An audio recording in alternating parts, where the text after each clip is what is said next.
ഇതിനായി എൻ്റെ ഏറ്റവും പ്രിയപ്പെട്ട ഒരാളെ കാണാൻ വേണ്ടി ആലപ്പുഴയിൽ നിന്ന് കോട്ടയത്തേക്ക് പോയൊരു വ്ളോഗാണ്. Meet my best friend Arathi. ഓളെന്നെ ബസ് സ്റ്റാൻഡിൽ വന്ന് പിക്ക് ചെയ്തിട്ട് ചായ കുടിക്കാൻ പോകാമെന്ന് പറഞ്ഞ് ബൂസ്റ്റ് ചായയിൽ കൊണ്ടുപോയി. ഈ ചായ കുടിക്കാൻ പോകാമെന്ന് പറഞ്ഞാൽ ശരിക്കും ഹൗ ഇസ് ലൈഫ് എന്ന് ചോദിക്കണ പോലെയല്ലേ. ഞങ്ങൾ അവിടുത്തെ 2 സുലൈമാനും പറഞ്ഞ് കുറേ നേരം സംസാരിച്ചുകൊണ്ടിരുന്ന്. അവിടെ നിന്ന് പിന്നെ മിനിസോ വരെ ഒന്ന് പോയി. മിനിസോയിൽ പിന്നെ ഞങ്ങൾക്ക് കാര്യമായിട്ടൊന്നും വാങ്ങിക്കാനൊന്നും ഉണ്ടായില്ല.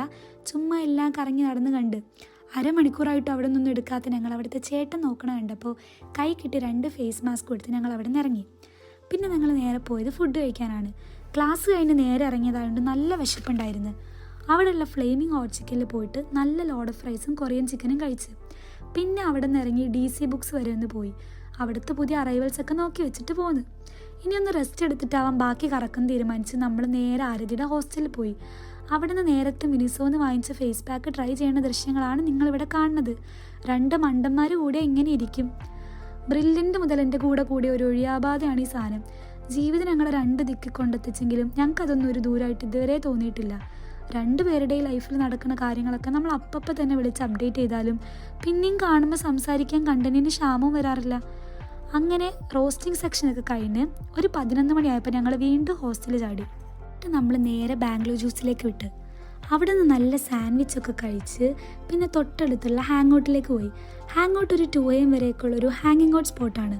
അവിടെ നിന്ന് നല്ല മലായി മോമോസൊക്കെ വാങ്ങി കഴിച്ച് കുറേ ഫോട്ടോസൊക്കെ എടുത്ത് കുറേ നേരം സംസാരിച്ചുകൊണ്ടിരുന്ന്. പിന്നെ ഒരു മധുരത്തിന് വേണ്ടിയിട്ട് ലോട്ടസ് ബിസ്കോഫിൻ്റെ ബബിൾ ടീയും കുടിച്ച്. അതൊക്കെ കഴിഞ്ഞ് പിന്നെ നമ്മൾ തിരിച്ച് ഓള ഹോസ്റ്റലിൽ പോയി നല്ലോണം കിടന്നുറങ്ങി. ഇനി കഥ ആരംഭിക്കുന്നത് നെക്സ്റ്റ് ഡേ മോർണിംഗ്. ആമ്പല് കാണിക്കാമെന്നും പറഞ്ഞ് ആരതിൻ്റെ മലരിക്കൽ കൊണ്ടുപോയി. ചേച്ചി ഇവിടെ മുമ്പേ 3-4 പ്രാവശ്യം വന്നുകൊണ്ട് സ്ഥലമൊക്കെ നല്ല പരിചയമുണ്ട്. ഏതോ കാടും പുഴയൊക്കെ താണ്ടി അവസാനം ഞങ്ങൾക്കൊരു തോണി കിട്ടി. പെർ ഹെഡ് 100 രൂപയാണ് ഇവർ ചാർജ് ചെയ്യണത്. അവിടെ നിന്ന് കുറേ ഫോട്ടോസൊക്കെ എടുത്ത് നമ്മൾ വീണ്ടും ഹോസ്റ്റലിൽ പോയിട്ട് പിന്നെ ബ്രേക്ക്ഫാസ്റ്റും ലഞ്ചും ഒക്കെ കഴിഞ്ഞിട്ടാണ് അവിടെ നിന്ന് ഇറങ്ങിയത്. അതൊക്കെ കഴിച്ചിട്ട് അവിടെ തൊട്ടടുത്തുള്ളൊരു കഫേ ഫിഞ്ചിൽ അവിടെ പോയിട്ട് നമ്മൾ നല്ല ബ്ലൂബെറി ചീസ് കേക്കും ബർഗറൊക്കെ കഴിച്ച് കുറച്ച് നേരം ഗെയിംസൊക്കെ കളിച്ചിരുന്നു. അതൊക്കെ കഴിഞ്ഞപ്പോഴത്തേക്കും എനിക്ക് തിരിച്ച് വണ്ടി കയറാനുള്ള സമയമായി. അപ്പോൾ പിന്നെ ഇനി നെക്സ്റ്റ് ടൈം കാണാം. ബൈ.